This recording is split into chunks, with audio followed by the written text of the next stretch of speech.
The observation deck of the Hegemony Arc hummed with the precise frequency of a ship traveling at 0.4 C through the Kepler corridor. Lizzie Chen pressed her forehead against the reinforced transparent aluminum viewport, watching stars streak past in elongated ribbons of Doppler-shifted light. "They've done it again," she muttered, her neural interface flickering amber warnings across her peripheral vision. Dorian Voss looked up from his quantum tablet, where terraforming projections for new sanctuaries scrolled in cascading blue holograms. "The Cubs? Who else?" Lizzie pulled up the ship's manifest on her retinal display. "Cargo Bay 7, someone's been accessing the hydroponics vault again." The Hegemony Arc carried 50,000 humans in cryostasis toward a habitable exoplanet 22 light-years from Earth, but it also carried something unexpected. The Cubs, 17 human children, ages 6 to 12, kept awake in rotating shifts as part of the controversial generational continuity protocol. The theory was sound: maintain human social development across the 47-year journey. The reality was chaos. Dorian stood, his tall frame casting shadows under the ship's artificial circadian lighting. What did they take this time? According to the mass sensors, approximately 14.7 kilograms of freeze-dried fruit, strawberries, mangoes, and ...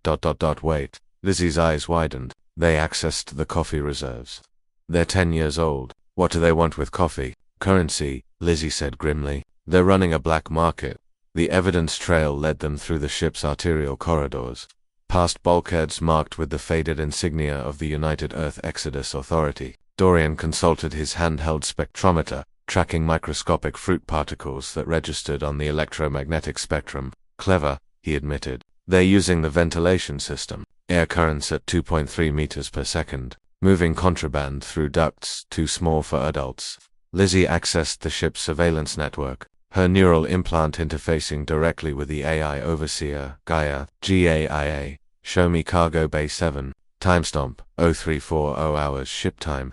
Holographic footage materialized. 5 Cubs, led by 9-year-old Marcus Webb, moved with practiced efficiency. They'd bypassed the biometric lock using a 3D printed replica of Chief Engineer Tanaka's thumb printed from skin cells they'd somehow acquired from the medical waste recycler by Newton's laws. Dorian breathed. "That's a felony-level security breach." "That's a child with too much time and access to the ship's quantum fabricator," Lizzie corrected. The footage continued. The Cubs loaded fruit into recycled oxygen canisters, sealed them with industrial adhesive, and sent them whooshing through the ventilation network to drops throughout the ship's 2.4 length. Lizzie had implemented the snack restriction 3 weeks ago after the Cubs had consumed an entire month's worth of desert rations in a single day. The medical bay had treated 7 cases of sugar-induced hyperglycemia. The decision was logical, necessary, backed by nutritional science and mission protocols. She hadn't anticipated revolutionary economics. Dorian pulled up the trade network on his tablet. "Look at this. They're accepting payment in entertainment credits, extra recreation time, and homework completion services. They've created a functioning barter economy," Lizzie said, torn between admiration and exasperation, "complete with supply chains and distribution networks. And coffee as a luxury commodity," Dorian added. "They're trading it to the night shift engineers for access to restricted areas." Lizzie's neural interface chimed. An incoming message from Dr. Helena Frost, the ship's sociologist. "You need to see this. Educational Deck 4. Now. Educational Deck 4 housed the Cubs' learning environment, adaptive AI tutors, zero-G physics labs, and recreational spaces designed by child development experts. When Lizzie and Dorian arrived, they found something else. A thriving market. Cubs clustered around makeshift stalls, constructed from recycled hull plating and magnetic strips. Dried mango slices changed hands for promises of a iter-touring time. Coffee grounds precious, aromatic, impossible to obtain through legal channels commanded premiums. Marcus Webb stood at the center, a datapad in hand, managing transactions with the efficiency of a seasoned commodities trader. He looked up when Lizzie approached, his expression shifting from entrepreneurial confidence to careful neutrality.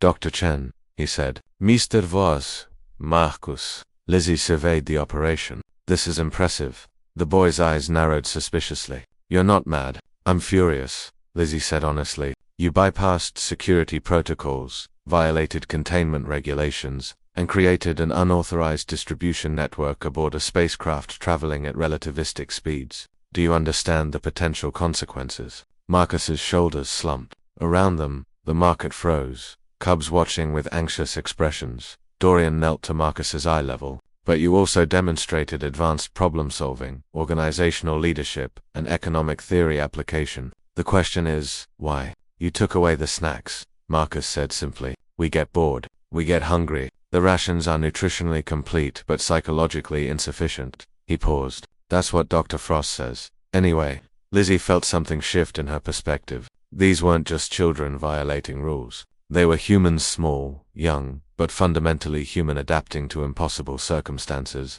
50-year journeys through the void, parents frozen in the weight of maintaining human civilization across interstellar distances. Of course, they needed strawberries. The solution came 3 days later. After extensive consultations with the ship's council, Dr. Frost, and Gaia herself, Lizzie stood before the assembled cubs in educational deck for Dorian beside her.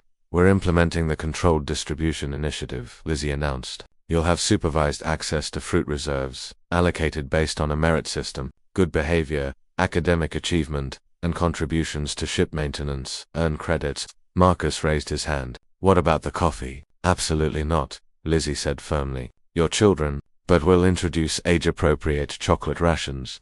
The cubs cheered, a sound of pure joy that echoed through the titanium corridors of humanity's ark. Dorian pulled Lizzie aside as the cubs celebrated. Think they'll stick to the legal channels? Lizzie watched Marcus already negotiating chocolate futures with a 7-year-old named Yuki. Not a chance. But at least we've established terms of engagement.